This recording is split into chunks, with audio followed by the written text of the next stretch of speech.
Olá, louvado seja nosso Senhor Jesus Cristo, para sempre seja louvado, glória ao Pai, ao Filho e ao Espírito Santo, como era no princípio, agora e sempre. Amém. Queridos irmãos e irmãs paroquianos da nossa paróquia, Nossa Senhora da Abadia, Lagoa da Confusão, Diocese de Cristalândia, graça e paz, que Deus esteja no coração e na vida de todos nós. 5 de março de 2023, segundo domingo da Quaresma, pedindo a Deus que abençoe e ilumine. O evangelho que nós temos é de Mateus, capítulo 17, de 1 a 9. O Senhor esteja convosco, Ele está no meio de nós. Proclamação do evangelho de Jesus Cristo segundo Mateus. Glória a vós, Senhor. Naquele tempo, Jesus tomou consigo Pedro, Tiago e João, seu irmão, e o levou a um lugar à parte sobre uma alta montanha, e foi transfigurado diante dele. O seu rosto brilhou como o sol, e suas roupas ficaram brancas como a luz. Nisto apareceu-lhe Moisés e Elias conversando com Jesus. Então Pedro tomou a palavra e disse: Senhor, é bom ficarmos aqui. Se queres, vou fazer aqui 3 tendas, uma para ti, outra para Moisés e outra para Elias. Pedro ainda estava falando quando uma nuvem luminosa os cobriu com sua sombra. E da nuvem uma voz dizia: Este é o meu filho amado, a qual eu pus todo o meu agrado. Escutai-o. Quando ouviram isso, os discípulos ficaram muito assustados e caíram com o rosto em terra. Jesus se aproximou, tocou neles e disse: Levantai-vos e não tenhais medo. Os discípulos ergueram os olhos e não viram mais ninguém, a não ser somente Jesus. Quando desciam da montanha, Jesus ordenou-lhes: Não conteis a ninguém esta visão até que o Filho do Homem tenha ressuscitado dos mortos. Palavra da salvação. Glória a vós, Senhor. Caros paroquianos, domingo, dia do Senhor, estamos aí já nesse tempo da Quaresma, o segundo domingo da Quaresma, pedindo a Deus que abençoe e ilumine a todos nós nesse ano com a nossa campanha da fraternidade. A gente vai acompanhando nesse tempo da Quaresma Jesus em direção à Semana Santa, procurando entender as experiências que nós podemos adquirir através dos relatos evangélicos sobre a ressurreição. O nosso fim é a ressurreição. A gente caminha porque a gente quer se encontrar com o ressuscitado. Até porque nessa vida, parece que a lógica da vida ela é muito sofrida, né? A gente ganha pessoas, perde pessoas, às vezes as pessoas desaparecem, às vezes eu desapareço. A gente vive nessa coisa toda aí da nossa vida, nesse encontro e desencontro. Nossa querida Clarice Lispector, que nasceu em 1920 e morreu em 1977, tem uma frase que é muito interessante. Então sonhei um sonho tão bom. Sonhei assim: na vida nós somos artistas de uma peça de teatro absurdo, escrita por um Deus absurdo. Nós somos todos os participantes desse teatro. Na verdade, nunca morreremos quando acontece a morte. Só morremos como artista. Isso seria a eternidade? É muito interessante isso. Quer dizer, nós nunca morreremos como artistas. Isso seria a eternidade, já que temos um Deus absurdo que nos coloca nisso. Shakespeare dizia também a mesma coisa, né? O mundo é um palco e nós somos artistas, e aqui precisamos representar às vezes papéis.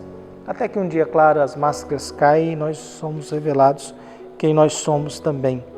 Mas o evangelho deste domingo vai nos trazendo essas expectativas de buscar a eternidade. Jesus, com o passar do tempo, ele vai começando a se apresentar. Jesus se apresenta como divino ao caminhar sobre as águas, e hoje Jesus se apresenta como divino na transfiguração. Caminhar sobre as águas e transfigurar é precedência divina. Só Deus pode fazer isso. Então Jesus vai se revelando. Para os 12 ele caminha sobre as águas. Isso gerou medo. Agora ele pega só 3. Pedro, Tiago e João. São os 3 companheiros dele. E ele leva e ali numa montanha se transfigura. Aparece para ele 2 personagens fundamentais do Antigo Testamento, Moisés e Elias. Todo o Antigo Testamento, Moisés representa a lei e Elias os profetas. Então a lei e os profetas é a síntese de todo o Antigo Testamento. E o Antigo Testamento conversa com Jesus sobre possivelmente a ressurreição e a morte. Os discípulos estão lá assustados, apavorados e ao mesmo tempo nunca viu aquilo e sem saber o que faz. E aí Pedro cai na tentação. Tá bom ficarmos aqui. Vamos fazer 3 tendas. Uma para ti, uma para Moisés e outra para Elias.